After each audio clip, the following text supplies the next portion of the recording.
Hello everyone, সবাইকে China Sichuan province থেকে স্বাগত। আমি Mohammad Faisal Bakhtiar, head of international collaboration department, Dream Edu Consultancy. আপনারা জানেন ইতিমধ্যে আমাদের প্রতিষ্ঠান পৃথিবীর বিভিন্ন প্রান্ত থেকে চায়নায় উচ্চশিক্ষায় আগ্রহী শিক্ষার্থীদের ভর্তি, ভিসা প্রসেসিং, স্কলারশিপ সহ সকল প্রকার সার্ভিস প্রদানের জন্য সুপরিচিত।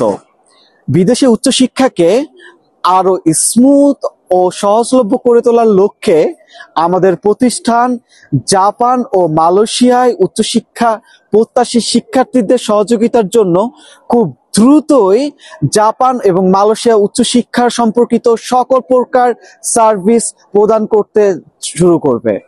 তারই ধারাবাহিকতায় জাপানের বিভিন্ন ইউনিভার্সিটি এবং ইনস্টিটিউশন থেকে আমরা ইনভাইটেশন পেয়েছি এবং সেই ইনভাইটেশনে সেই সকল ইউনিভার্সিটির সাথে কোলাবোরেশন করার লক্ষ্যে আমি এই মুহূর্তে জাপান যাচ্ছি। ইতিমধ্যে জাপানের বেশ কিছু টপ র্যাঙ্কিং এবং সুনামধন্য প্রতিষ্ঠান থেকে আমরা বেশ ভালো সাড়া পেয়েছি। আশা করি খুব তাড়াতাড়ি আপনাদের সামনে খুব দারুণ কিছু ইউনিভার্সিটি এবং স্কলারশিপ অফার নিয়ে হাজির হব। আজ আর নয়, এ পর্যন্ত। হয়তো খুব তাড়াতাড়ি দেখা হবে জাপানে অন্য কোনো ইনফরমেটিভ ভিডিওতে।